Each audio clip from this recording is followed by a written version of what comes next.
Ikaze kuri Ubumenyi Media.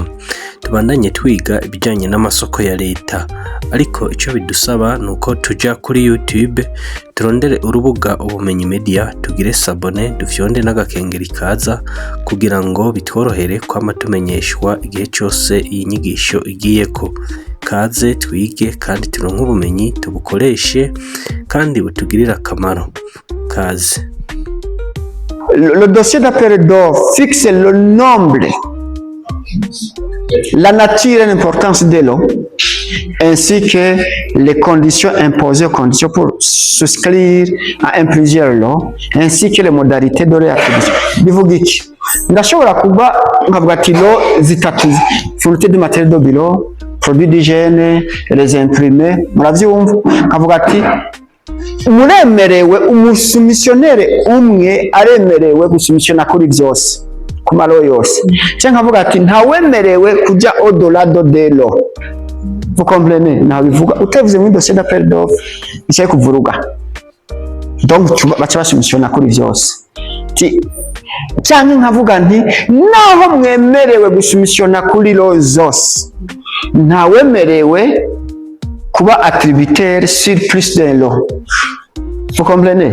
Urashobora gusumisiona kuri byose mugabo ukara aho uzoba uri très avantageux akaba tuzoguha isoko kuri lo imwe gusa, mugabo wasumisione kuri byose. Ni nkuko ushobora kubona ama poste mu buzi ukavuga hajya bashaka mu auditeur, mu comptable, mu logisticien. Urashobora gutanga dossier hose mugabo aho bazobona wabaye meilleur akaba bakulotena. Nico bisigura hajya memelolo. Ça va? Dans le cas où il est prévu d'attribuer plus de lots à un soumissionnaire, le DAO doit indiquer que les marchés seront attribués sur base des combinaisons de lots évaluées comme étant la moins disante pour l'autorité contractante. C'est Bouriki. Yo wemerewe gusumisiona effectivement sur plusieurs lots. On va faire la combinaison. Tout cas, si on fait la combinaison, où l'hôpital restera avantagé. N'est-ce pas? Chaque fois tu yabaye moins dizangaha, uyabaye moins dizangaha, uyabaye moins dizaha. Si yagize le moins diza uyu unyaka usumisiona hose. Tukabona si on fait la combinaison ma offre yo, ya malo yose. Il est cadré dans l'enveloppe, on l'attribue au marché. Mugabo tubonye tubisepaye. Tukabona uti on fait la sommation. Et attribution zose tukasanga tusepaye niho biri avantageux, niho tushadusanga turi moins cher. On donne le lot en fonction yaho umwe yose yagiye aba moins diza, quitte à ce que en somme tubona hariho avantage compétitif, c'est-à-dire l'hôpital gagne. Vous comprenez? Naho tukigira iyo rero hari umatara yagiye, iyo rero hari biri ngaho cyo tushiramo akantu kakabijya abenshi batamenya. Rorabe itegerezwa gusomwa l'ordre d'ouverture. Turabwiye rorabe oli offre financière, ça va? Matara ko byanse offre financière, la garantie, la banque, le délai na rabe. Rabe ivuga gutya. En fait, il y a ce qu'on appelle le rabais conditionnel ou inconditionnel. Avuga ati ni mwampisi urabona 1 2 3 amaro 1 2 3 4 akayigira amafaranga atanze agateta akacagira ati rabais nukuntu kiza kugabanya l'offre cyangwa ngo ni 2%. Nuvuga la somme totale witeranije achakura ko 2%. Numva ko kiba très compétitif dans la mesure où les lots ushobora kuzimuha zose yatanze na rabe ukigaruka byose ukabiraba. Si on fait la sommation et que le tranche de 2% usanga rabaye compétitif acha bitwara byose. Vous comprenez? Rabe iraza utanga un avantage compétitif tant sur le soumissionnaire que sur la PRMP. Rabe rero ni kintu kiza kugabanya kidiminua l'offre mu maro. Un pourcentage ya corda, et plus particulièrement n'ataba yavuze directement au cas où yoronka amaro yose. Vous comprenez? Lot 1 50 millions, lot 2 60 millions, lot 3 70 millions. Ça fait le total de ça combien? 250 millions. Agachagira rabe 2%. Iza kugabanya 250. ugaca usanga uwo muntu avec la B de 2% séparément yari kuri 250 millions mugabo uciye uraba yose ukuyemo ikigo par exemple 245 millions et qu'on fait la rukaraba umwe wese wabaye mwendizi ukasanga biri $, do desa combien millions 245 wa wundi yatanga rabe acaganya zose na astuce nziza pour les missionnaires nijo bimwe birasigura rabe nico nimwe ndasigura ngaho on avance. Voilà le mode de passation que je vous ai demandé. Je vous ai demandé les types, travaux, fournitures, services, comme la prestation intellectuelle, na mixte. Maintenant, tu dis que le mode, moi, comme dire les types, mugacha mumbira les modes, changer les procédures. Appel d'offres ouvert, ça va, moi, appel d'offres ouvert. Concrètement, on parle d'appel d'offres ouvert, tout le monde appel d'offres ouvert qui est la règle. Kuri bose. Kuburyo no hasumission umwe ugirante umwemera kube bari ouvert yarabaye publié hakaza umwe. Iya kabiri reka nazibasigurira uko mwe kurigwa murasoma hari abijya muzo bisigarana. Kandi ni mwavyimura kujya ntimuza kubicomplainer. Qui est un peu vague. On distingue 4-5 modes appel d'offres ouvert. Ishobora kuba ouvert national ou ouvert international. 2. Hacha hazi cyo bita appel d'offres restreint. Ni gihe uvuga uti naho noransa appel d'offres ouvert. Abantu les prestataires babo ni bajya akwabo iko nirirwa ndagira appel d'offres ouvert. Vous comprenez akarorero nshaka ama réseau de télécommunication. Bimwe vya Onamobe izinga. Bamwe maniki ni Onamobe limitere nani? Onamobe limitere na leo. Harabandi nshaka ama service murayi. Pourquoi ouvrir un appel d'offres ouvert? Quand changira appel d'offres restreint nta adresse kuri abo bantu. Vous comprenez ni restreint nta bandi bantu babikora. Kuko none ogira appel d'offres ouvert ni ba bandi bazoza. Akwaboko vyigwa birantesha umwanya kandi ngize appel d'offres restreint même la publication kiba ngufi. Donc j'opte l'appel d'offres restreint. Ico gihora kironkera none objection marché public. J'ai dit no bagabanya gute kandi atabantu bari ngaho. Ubu no shaka les services d'assurance. Ngizizwe les assurances. Est-ce que umuntu agira la fonction du matériel de bio azoza gusubisiona muri assurance? Oya. Jodi national. Appel d'offres restreint national, appel d'offres restreint international. Ça va au niveau national tinabo batatu. Yari ya kabiri. Ya gatatu ushobora kubwira ati ni gré à gré. Urumva wa undi yasohotse. Appel d'offres donc ni procédure via le gré à gré ni marché où il y a une urgence qui s'impose. Ico gihe urondera abantu batatu minimum. Iratandukanye n'ibyo bita kera ngo gré à gré ukuntu umuntu mugena mukavugana. Oya. On ne tient pas compte du budget, on tient compte de l'urgence n'abantu batatu. Ça va?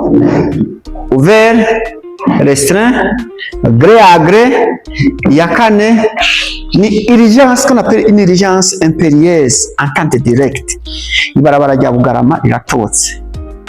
Iragiyemo ma inondation. Kandi imiduga ikeneye kugumizana bidandazwa. Nzoja muri appel d'offres yose bisa mwanya muremure. Ni une appel d'offres un marché via l'appel d'entente directe. N'umuntu abizi abikora uwo nyene buke yacakora entente directe. Harimo une urgence impérieuse. Vous comprenez mwe arimo arabaza. Ni ikintu appareil yapfuye haja c'est pas prévu kandi itagize n'abantu basubira kubagwa ikitu console. Ni direct mwavyumvise. Sifi ko ubabwira ubwo nyine bashaka guhinyisha mu marché public. Entente directe ugenda ku muntu ku muntu. Ya gatanu ni demande de cotation. Ni sous-seuil. Donc vous voyez tous les marchés de travaux dont le budget annuel il est inférieur à 60 millions, il demande de cotation. Urondera abantu batanu muzi babizi, c'est la parent abarondera bakaza bagahigana muri abo batanu si osha. Amahera pour les travaux atarenza 60 millions ni demande de cotation. Ça va? Amahera pour les fournitures atarenza 30 millions ni demande de cotation. N'abantu batanu wandikira udukete haro le formulaire. Pour les services ni 20 millions. Ndababwiye les types, ça va? Ndababwiye les types de marché, ndababwiye les modes. Parmi les marchés que je viens de vous dire, les types, les modes, les formes. Alors, les formes nazo ni zitatu. Alors les types de marché, les modes et les formes. Les formes ni zitatu. Urashobora kuransa un marché de fourniture, type fourniture. Ça va? Ukayigira par appel d'offres ouvert, mugace kiba à commande. Nous voyons, ce sont des marchés, nous avons mukoresha pour les médicaments. La forme.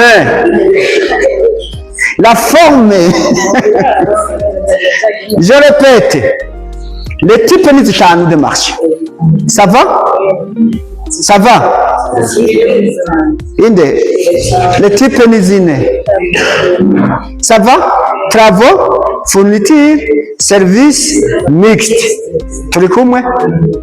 Les modes nazo ni zitanu. Ouvert, restreint, gré à gré, entente directe, na demande de cotation. Gré à gré harimo urgence, itari urgence cyane gose yongera abantu batatu. Ça va? Mavyumvise haca haza rero icyo bita les formes. Forme rero ni zitatu ndababwira ukuntu bazaplika.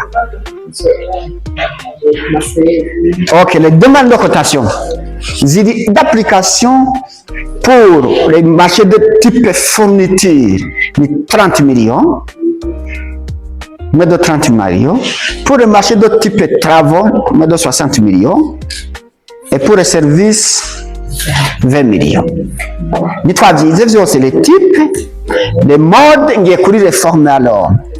Il y a 3 formes. À commande, clientèle, marché à commande, marché avec clientèle, na marché avec concours. Ibintu nashaka muri travail. Marché à commande. Ya kabiri, marché avec clientèle. Ya gatatu, marché avec concours. Comment ça s'applique alors?